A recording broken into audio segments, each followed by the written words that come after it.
Senior-most club member. He's been with the Toastmasters International the longest, as well as this club. He's been, from what it seems like, the inception of this club. He knows the history from the very beginning. He has achieved the most accolades inside Toastmasters, including his advanced communicator, bronze, his competent communicator, his advanced leadership. Bronze has also been achieved. Silver. A silver has been achieved, and so he's working towards his distinguished Toastmaster degree. Get my gold, I'm there. Our Toastmaster this evening is Lawrence Crompton. Good evening, good evening. We, looks like, we also have one short on the table topics, right? Who's doing table topics? If Yannick doesn't show up. Anybody? You're a grammarian too, right? Yeah. Okay, we can do that. All right, awesome, good. So, for all our guests, I am the Toastmaster. The Toastmaster is basically the MC of the meeting. I'm going to try to make sure that the meeting runs smoothly and ends on time, which is always a key point when you're in a meeting. So this evening we have just one speech. Is there anybody who has a pocket speech that they want to give? I can give a pocket speech. Okay, so we now have two speeches. And our speakers will get up here, and that's going to be a 5 to 7? 7 to 9. 7 to 9. Okay, timer, you got that? Jonathan, you're going to be able to, first one's going to be 5 to 7, the second one's going to be, no, the first, yeah, and the second one's going to be 7 to 9. Are there any extra pens? I have one. I got one. Thank you. Okay, now, other than our speakers, we have educational program. Part of the educational program is to learn to speak more eloquently, maybe using better grammar and less filler words like and, and so on. And to help us do that, we have a grammarian, which is going to be Cody. Yes. And Cody also gives us the word of the day that we try to speak as many times as possible. So I would like to have him introduce the grammarian's position and the table topics position to our new members. Okay. Like Lauren said, I'll be the grammarian and the table topics master tonight. So going into the grammarian role, I'll be making sure everyone uses proper grammar, and I'm going to look out for crutch words. So if you say so, like, I'll jot that down, and I'll have a record of everybody's score, if you will, at the end of the night.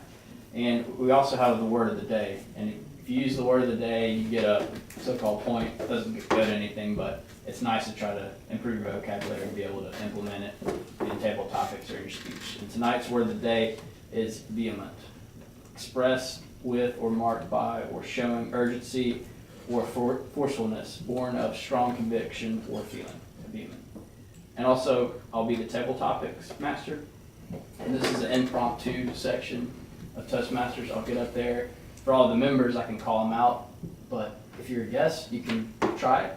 You don't have to. You can sit back and watch it. But I'll give you a topic, and then you'll have to go up and speak on the topic for 2 minutes. Kind of impromptu section. 1 to 2 minutes. Yeah, sorry, 1 to 2 minutes.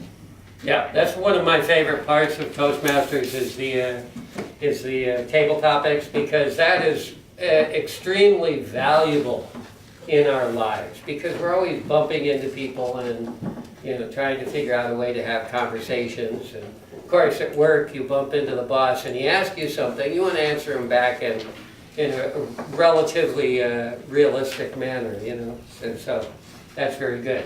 Another thing we do is we evaluate our speeches to try to improve our speeches. And our general evaluator is going to be Ewing. And I'd like you to explain to the guests what the evaluators do, please. As a general evaluator, I will evaluate the whole meeting and also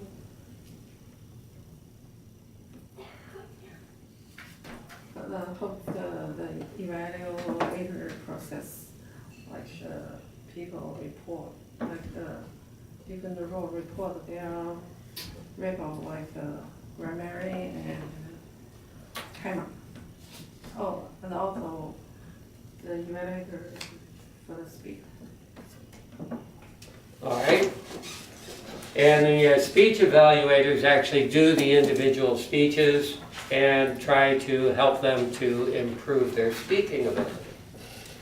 So, without further ado, let us go. Yes, sir. I'm sorry. Well, it does look like Ren is listed as the second speech evaluator, and he's not here, so so I'd be happy to take that role. Okay. All right, and you're going to be the second evaluator. Mm-hmm. All right. All right, good. Now, to get into, we'll go right into our educational program. I'd like to introduce our first speaker. Our first speaker is going to be speaking out of the first book that we get, which is a Creative Communications Manual. He's on his third speech in there, or at least he's giving his third speech out of that manual, which is Get to the Point. It's going to be Saving for Retirement, the Importance of Expense Ratios. I'd like to introduce our Toastmaster, Justin Gish. Saving for Retirement, the Importance of Expense Ratios.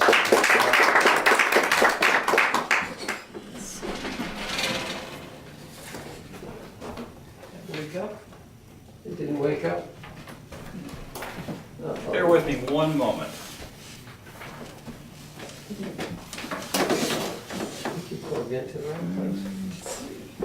I'm sorry, we had it set up and then I screwed everything up, so you'll have to blame it on me. Okay, we got it. Fellow Toastmasters, guests, let's be honest. Investing for retirement is a really boring topic for most of us. I know early when I started investing in my company's retirement plan, I had no interest in learning anything about it. But it's something you're spending a lot of money on over time, and it's important to have an understanding of what you're buying. I must have spent 15 years in that plan only having the vaguest idea of what I'm out there buying and what it costs me.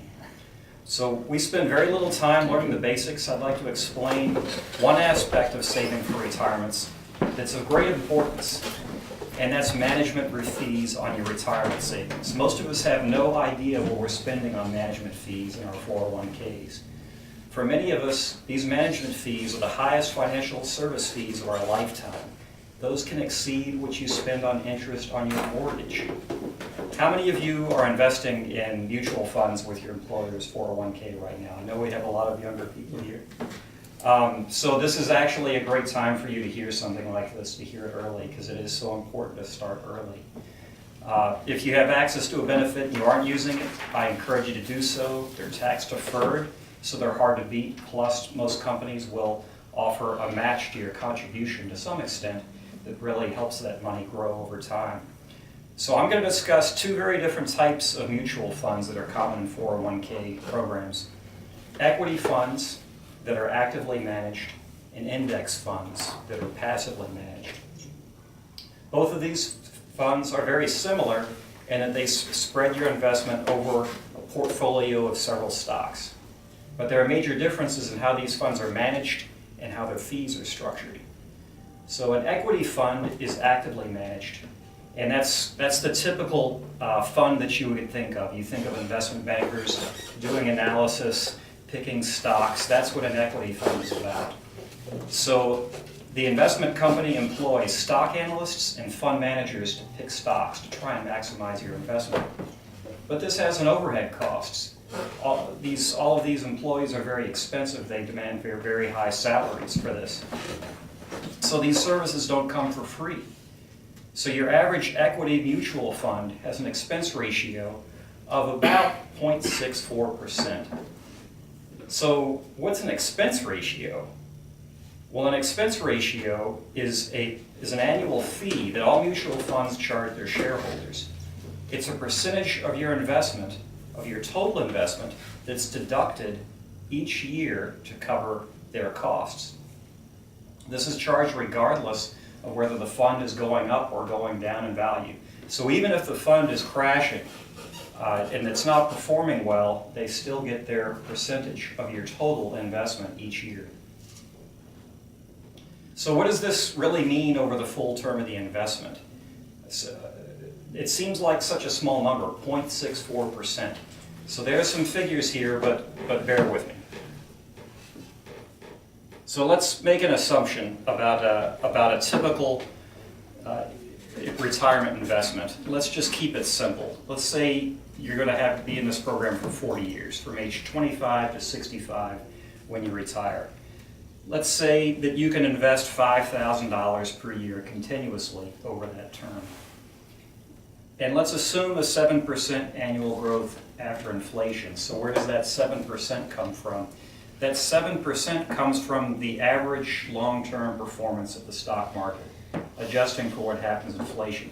Now, if you look at a narrower interval, if you look at 5-year windows across time, there have been times where the market did great. There have been times when it did horribly. But if you look over, and inflation also is varied with time, but if you look over a long term and you pick a 40-year window, 7% is a pretty good average number for how the market performs. And we're also going to assume that any dividends are reinvested, and that's fairly typical with 401ks. The stock provides dividends, and those are used to invest in more stock. So with those assumptions, that $5,000 annual investment at that 7% growth is going to be $1 million. That's a substantial amount of money. The growth of the power of compound interest, it's very powerful. But this is assuming there aren't any fees. This is also in today's dollars, so the actual dollar value of that would be increased up with inflation for the future. So that's $1 million in today's money. So let's look at this with fees. I mentioned that 0.64% expense ratio, that small number. How much does that cost us? What does their take? So here's a typical equity fund. That 0.64% charged each year over that 40 years is $150,000. So now you have an $850,000 return based on this 7% assumed annual growth. So that's an average type mutual fund. There are much more expensive funds out there. It's not uncommon to see funds that have costs over 1%, 1.5%. So let's look at 1.25%. Over that 40-year investment, their take is $270,000. With that 7% annual growth, your return at the end of that 40 years is now $730,000. So there's a substantial amount that you're paying out in fees over the term of this investment that you're not even really aware of. It doesn't even come to mind. It's not something that's obvious or transparent to you. But there are alternatives. There are also index funds. So what is an index fund? An index fund tracks the overall market. So rather than having stock pickers go out and pick stocks that they think are going to perform, the index fund just invests in an index. So for example, the S&P 500 is an index that we all follow that is a very good representative of the overall health of the stock market. It's 500 companies that are a good portion of America's economy. So you invest in an index fund, you're tracking with the overall market. Index funds are not actively managed. The investors just simply distribute your investment over these various stocks. So they're very inexpensive, they're very low cost. The Vanguard 500 index fund has a 0.04% expense ratio. So how do you do with that fund? At a 0.04% expense ratio with a passively managed fund, the management fee over that 40-year term is only $10,000. So your investment is nearly $1 million. You've kept nearly all of that money.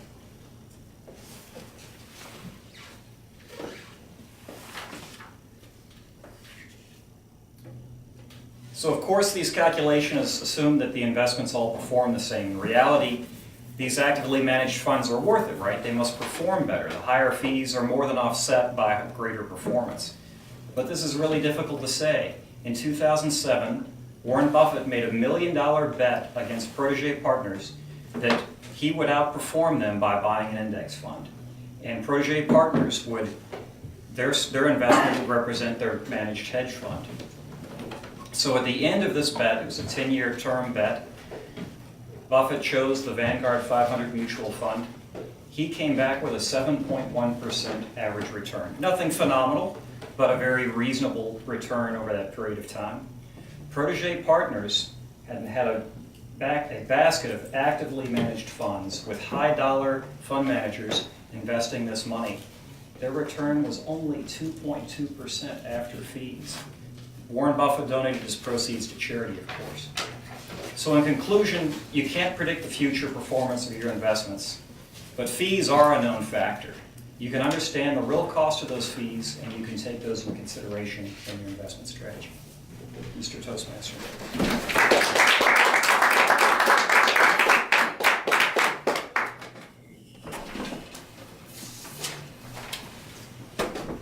Thank you very much. Very interesting. Now, one thing he didn't mention that is really telling to me is if you invest $5,000 a year for 40 years, you invest $200,000. So in at least one of those funds, you're actually going to be spending more money on fees than you would be spending, than you would be actually investing. So kind of like buying a house on mortgage. You spend more on interest than you actually spend on the house. So very interesting. Thank you very much. I hope we all got a little bit of a good experience out of that. I'd like to introduce our second speaker, Thomas Jester. He is our current president for this year, and soon to be replaced by one of you as the new president of Toastmasters. But he's going to be speaking out of one of the advanced communication modules, which is Storyteller. And he's going to tell us about telling a folktale. Mr. Thomas.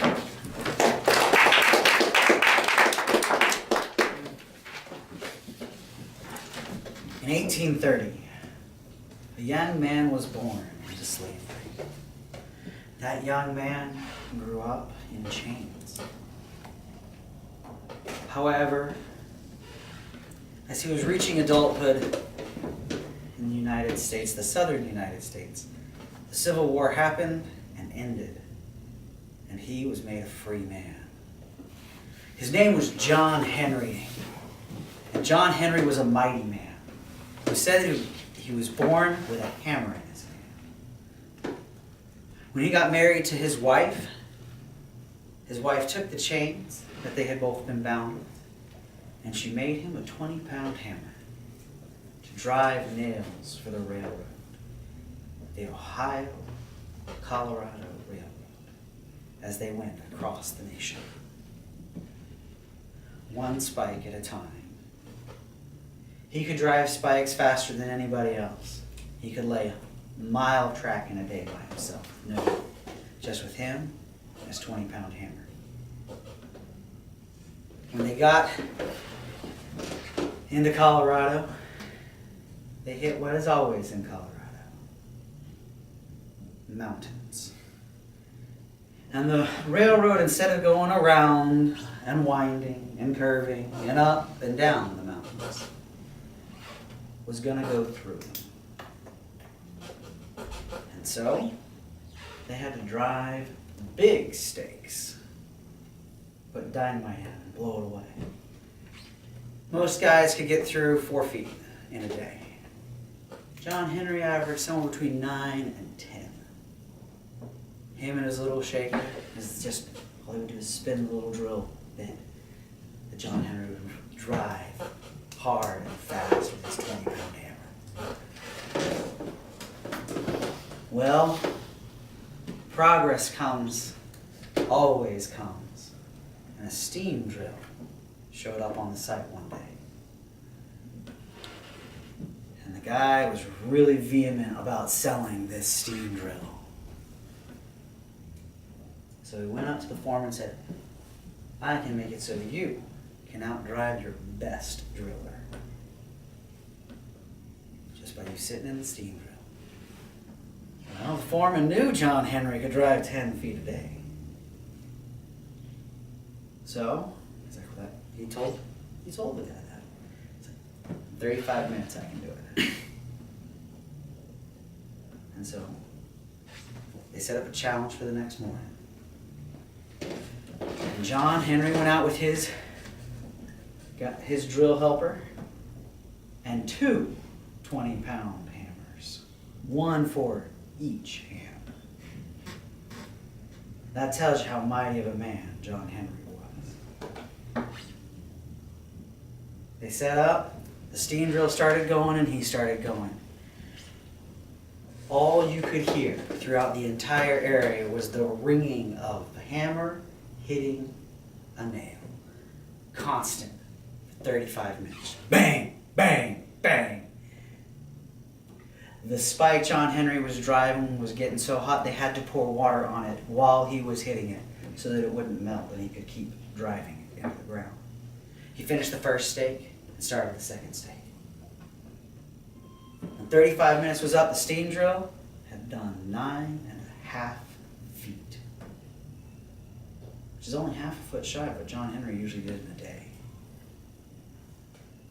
Well, John Henry's first one was 7 feet deep. His second stake was 6.5 feet deep. In 35 minutes, John Henry, his mighty arms, powerful as man's arms ever could be, had driven 13.5 feet, beating the steam engine by 4 feet. Everybody starts screaming his praise, telling how awesome it was to watch. The foreman, as he's getting out of the steam drill, he realizes John Henry's not celebrating as much as everybody else. In fact, he's kind of rocking back and forth and teetering, then falls to the ground, and the foreman runs over as fast as he can, as there practically as John hits the ground. And he can see in John's face that John is not long for this world. Something has gone wrong inside John Henry. And he passes away in that very instant, having proved one thing, that a man who is determined is more powerful and can achieve more than any machine, even if it seems inhuman to the feat. So John Henry was a mighty man, born with a hammer in his hand. And that's why he's an American legend, including the fact that he has 3 statues above various tunnels along that same railroad. Mr. Toastmaster.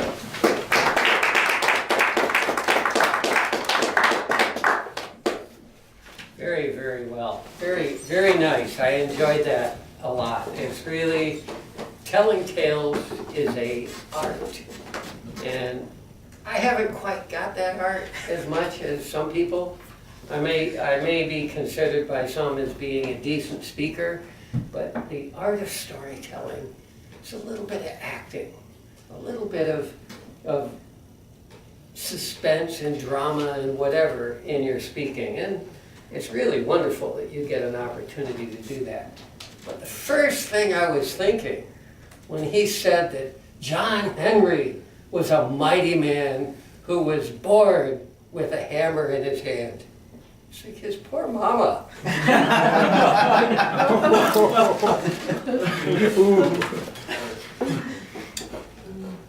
All right, the next exciting adventure is going to be Table Topics, where we have an opportunity to do spontaneous speaking. And we have Ewing, one of our wonderful members. I'm sorry, belay that. I'm jumping ahead of myself. Cody is also our grammarian, is going to be up here to give us some really exciting table topics. Mr. Cody Passage. Thank you.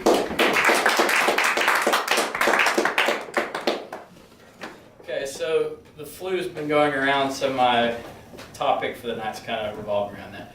So do we have any volunteers to go first? All right, Mike. What is your best tip for avoiding the flu? Okay. All right. Thank you. Fellow Toastmasters, well, I guess Toastmasters and fellow guests, as I am a guest of this club. This is a particularly awful topic for me because I've spoken to my sister and my mom the past couple of days, and both of them have told me that I really need to go to a doctor because I've had somewhat of a sore throat for about, I don't know, 2.5, 3 weeks, and I refuse to get it checked out because I never want to go to a doctor. It's just miserable. I mean, first off, you have to make an appointment, and I don't make appointments. I try my best not to make appointments because it always takes twice as long as you need to. You gotta wait in the waiting room, and then they're just gonna give me some pill that I'll take for a week straight or so, and maybe I'll get better, and maybe I don't. So what I told both my mom and my sister these past couple of days is that I do one thing that is supposed to be my cure-all for all diseases. And I've got a NutriBullet at home, and I make these morning smoothies, and I say these, I proclaim these are the best things ever. These are somewhat green smoothies. I try to pack everything I need for the day in these. And I tell my mom and my sister, I go, what can a doctor do for me that this NutriBullet can't? This thing is the best thing ever.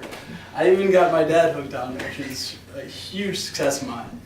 But obviously, I guess it can't really keep me from being sick, even though I do feel like I'm getting better.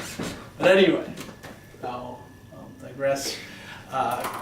Finish my rambling on Hilltoppers Master. Thank you all. Thank you, Mike. Glad you're starting to feel better. Sounds like an interesting smoothie that you have in the morning. Okay, any other volunteers for tonight on tabletop? All right, Lauren. What is your favorite meal when you are sick? I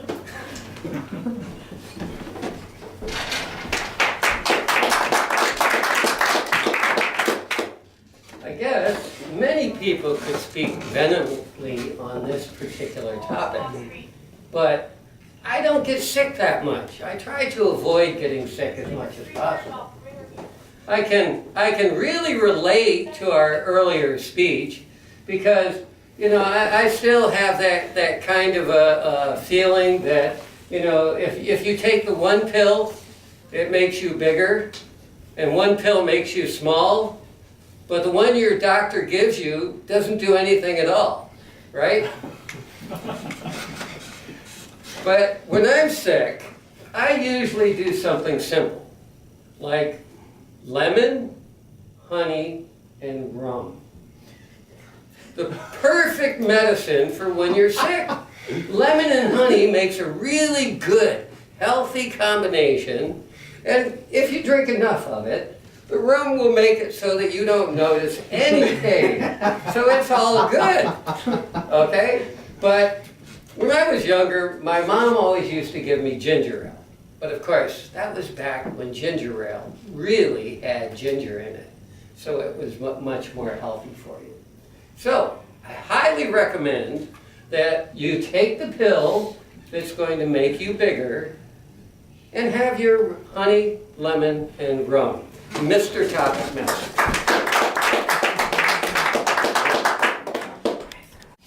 Okay, you want to? All right. Yes. What's your name? I'm Diego. Diego. Okay, Diego.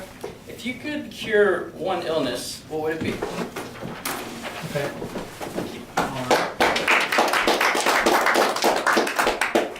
Fellow Toastmasters and guests, if there's one illness that I think we could do without across the planet, it is HIV/AIDS, because that is my mom and my dad are both physicians, and my dad spent a lot of his life treating HIV/AIDS afflicted patients, and listening to the stories he told me about these patients, about how their lives have been transformed because of this medicine. the costs of you know, affording this medicine, the accessibility of this medicine is something that's really, I think, harming a lot of these patients, unfortunately.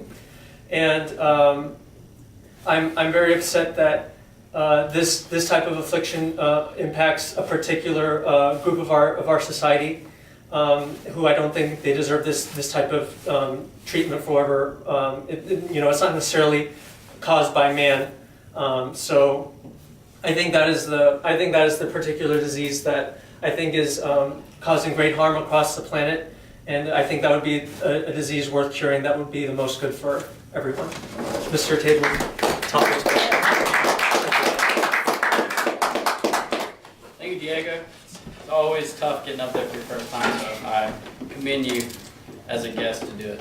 Thanks. So we have time, I think, for a couple more. Anyone volunteer? All right, Tom. So what is your favorite thing about being sick? Favorite thing about being sick? Fellow Toastmasters honored guests, this is actually a pretty pertinent question because 2 weeks ago I missed because I had the flu. And so I have very recent memories of the things I liked and didn't like about being sick. I think the thing I liked the most about being sick was when my wife finally quarantined me into my bedroom. I got to be by myself. I could pull out my phone and watch whatever I wanted on Netflix. I didn't have to fight my children for it. We were all so sick at the time. And I think that was possibly one of the best. No, actually the best thing is that you're allowed to sleep as much as you want. I am a father of 2 kids. My wife works and I work. So I live pretty much tired. And the first day that I didn't feel tired was Friday of the week I had finally gotten better because I had slept pretty much for 4 days. That's what I like the best about being sick. The fact that no one gets mad at you for sleeping all day. Mr. Thomas, take it So there's always a positive everything. All right, so last one, volunteer.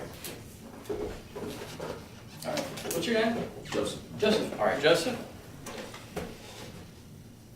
Okay, if you are sick, do you still suffer through it and go to school or go to work, or do you call it in?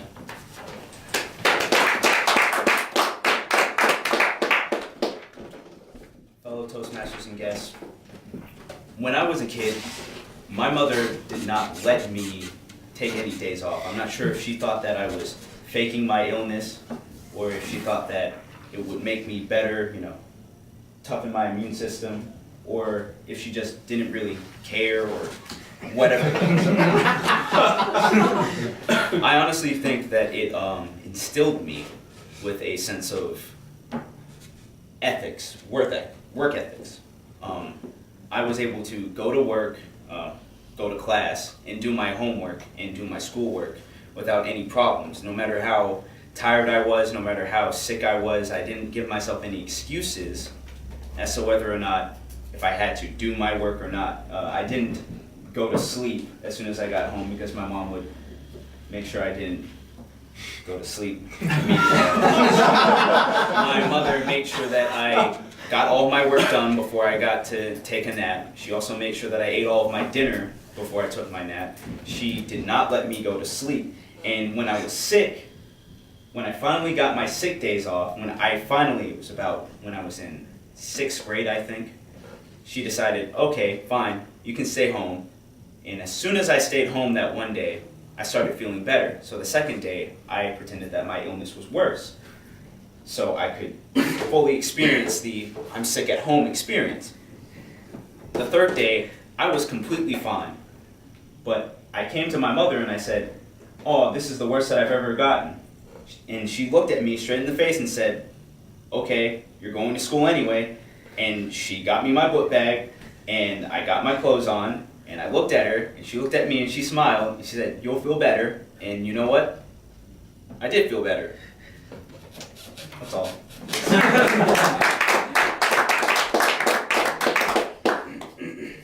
All right, that concludes the section of table topics, and I really appreciate the guests for joining us. It's all great to hear your stories and meet you guys. So I'll now relinquish the lecture and back to our Toastmaster forums.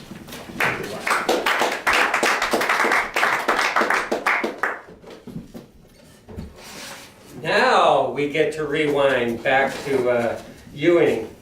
Ewing is going to be our general evaluator this evening. She's been a member of our club for a couple of years, and as far as I know, she is the only foreign-born full member of our club. So we want to welcome you, Ewing.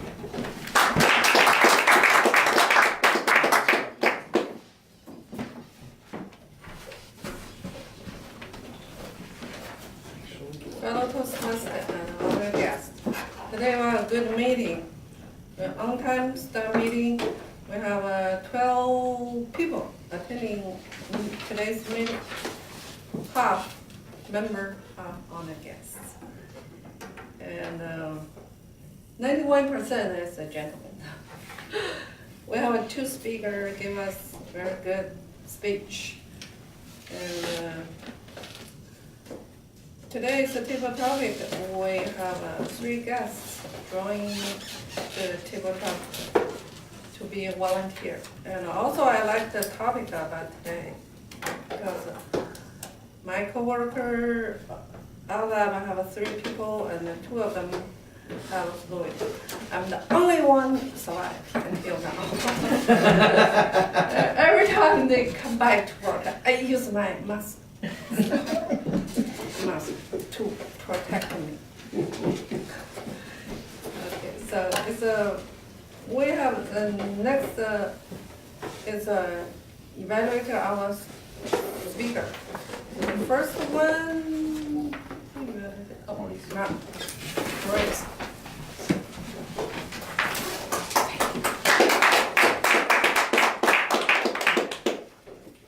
Okay, fellow Toastmasters and honored guests, I will be doing the evaluation for Justin's speech entitled Saving for Retirement, the Importance of Expense Ratios. I'm just going to go over the evaluation guide. The speaker for this speech, get to the point, was to prepare a speech that has a clear general purpose to inform, persuade, entertain, or inspire, and a specific purpose. The speech is to be organized in a manner that best achieves these purposes. The beginning, body, and conclusion should all tie into and reinforce the purposes. The speaker is to project sincerity and conviction and strive not to use notes. Any nervousness displayed should be minimal.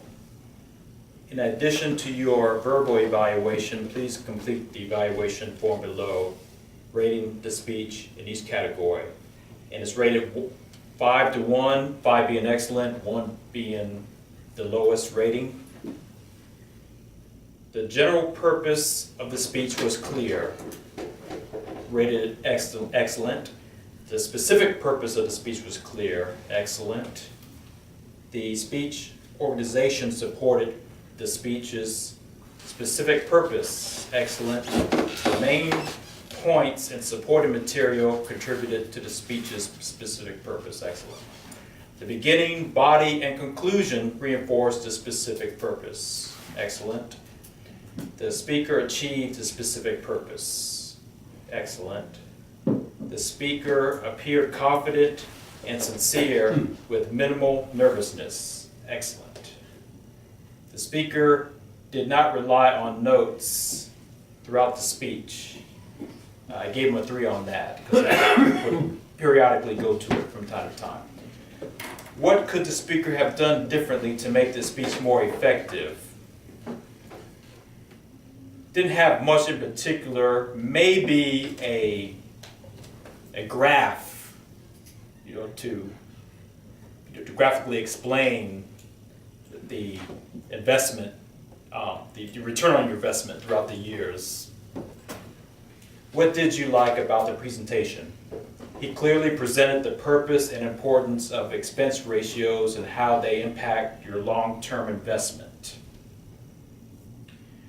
So in spite of his mild personality, I think he was vehement vehement in his confidence about saving for retirement and the importance of expense ratios.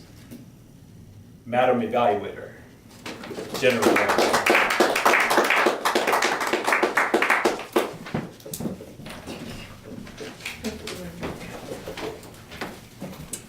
Our second evaluator is Mike, our honored guest. Evaluator Thomas.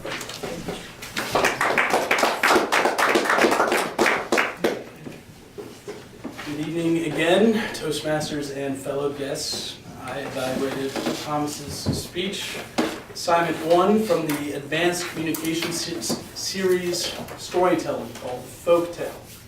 Its objectives were to tell a folktale that's entertaining and enjoyable, and to use vivid imagery and voice to enhance the tale. And I first and foremost have to say Thomas did a fantastic job. That was one of the most entertaining folktales I've heard in quite a long time. And I had no idea what the story of John Henry was going into this. I thought it was wonderful. First off, it wasn't just a recycled Paul Bunyan thing that we've heard before. It was absolutely fresh, and Thomas did a great job of really drawing us in. And in addition to that, in addition to how he drew us in, I thought he hit home on sort of 3 amazing points. The first was establishing a great setting. He brought us back into the 1800s. He brought us back into the frontier out west. He whispered, really, to begin his speech. He really drew the audience in. And with that, I felt like he captivated us from the get-go and really did not let us go. Second thing I thought he did absolutely well was he told a great coherent story, and that cannot be understated. So often we get caught up in what we're thinking up here that to actually piece things together, make events follow chronologically, as it did in Justin's, was really a great job, and everything made sense through and through.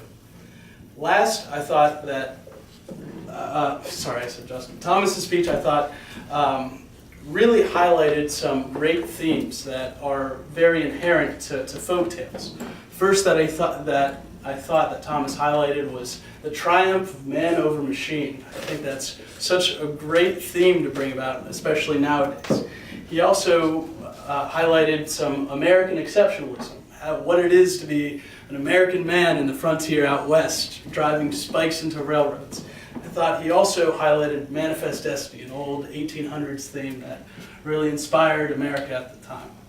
I would say if there was one thing that I thought Thomas might be able to work on a little bit was just using more movements, using more hand gestures to really paint a picture of the mountains that John Henry was trying to drive through, going through with these railroads. But even so, I thought Thomas did a great job really hammering things home, really doing all sorts of things to paint a great image for the audience. And I will close it saying I thought Thomas did a great job varying his rhythm, his tempo, his volume, and really bringing in dramatic pauses, especially at the climax of the story, to really make it enjoyable for everyone. So with that, I will hand the podium back to our general evaluator. Thank you very much, Thomas.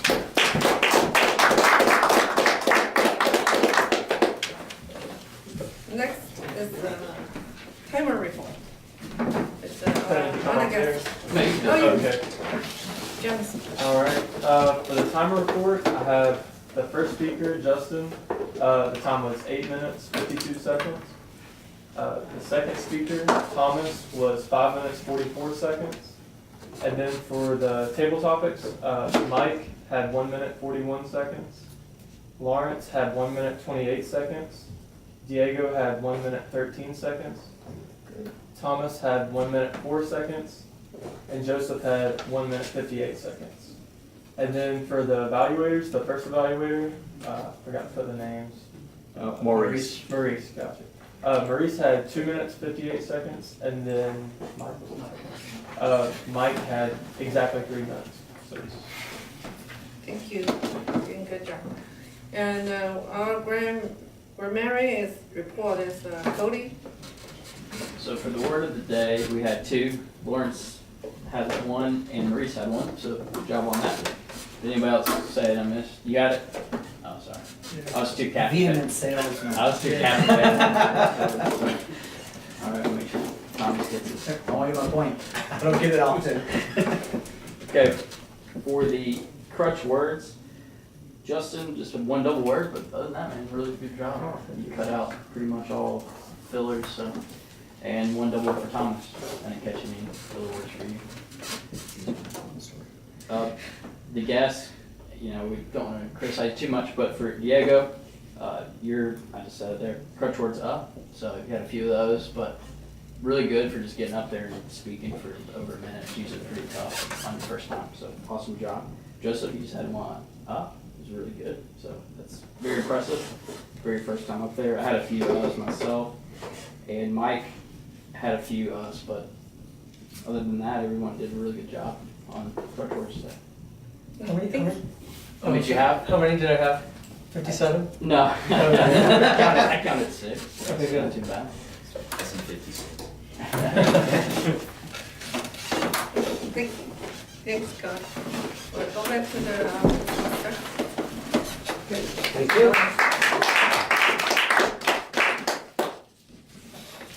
All right, so that pretty much ends this part of our educational program. But we also have time for a quick presentation by our president on some educational topic. What would we be educated about this evening? I'll figure it out by the time I get there. Okay. Thank you, Mr. President.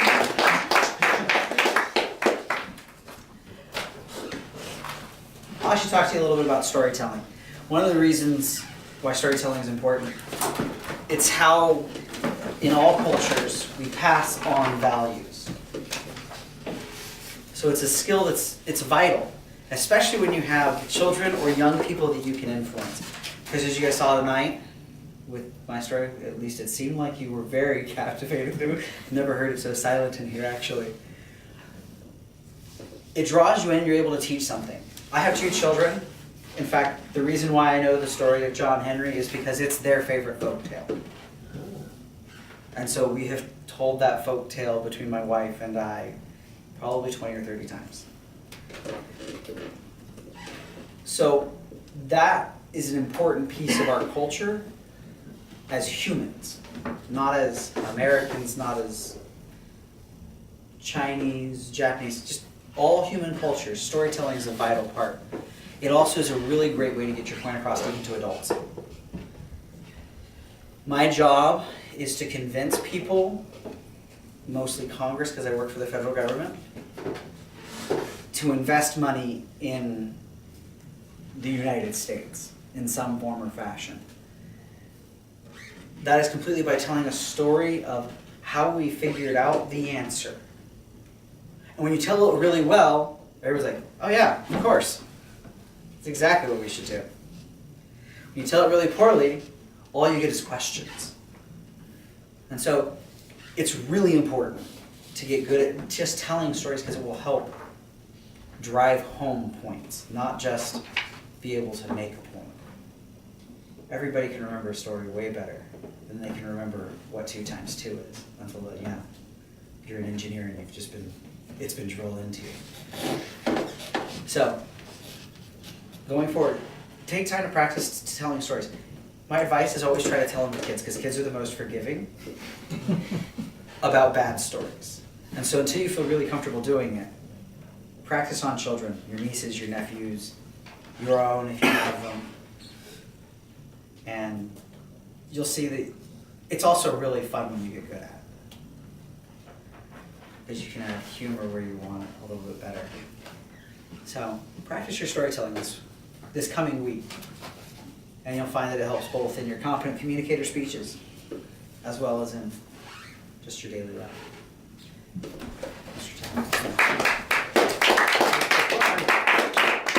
I also have to mirror that. Actually, there are some cultures where the storytellers are like right up there in the upper echelon of their society. So the shamans and the storytellers.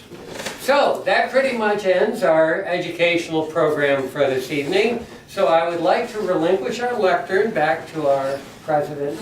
Mr. President, thank you. We have no awards tonight. People are moving towards awards. I know that with his giving of the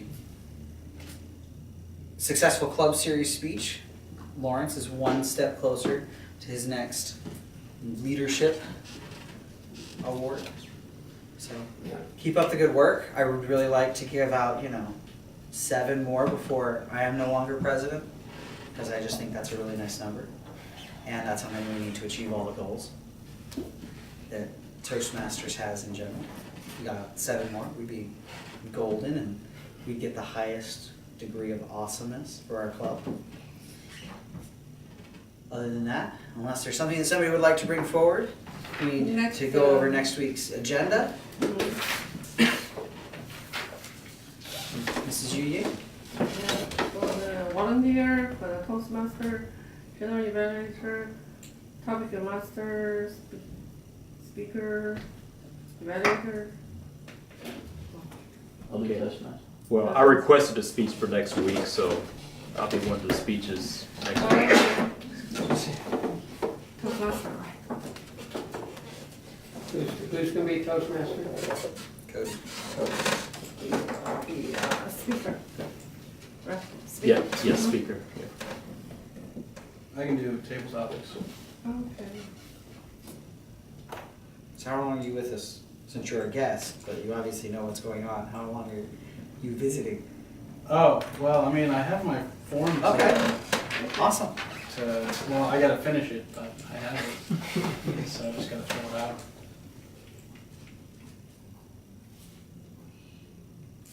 Okay, so we still have general evaluator, two speech evaluators. Yeah, general evaluator, 1 speaker, 2 evaluator. Get your next speech. I want to overcommit. I'll evaluate a speech. Okay. I can be the timer. You can put me in wherever you need me, Ewing. Yeah. Timer.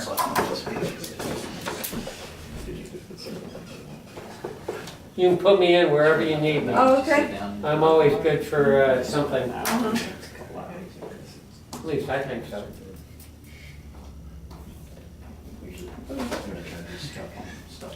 Okay.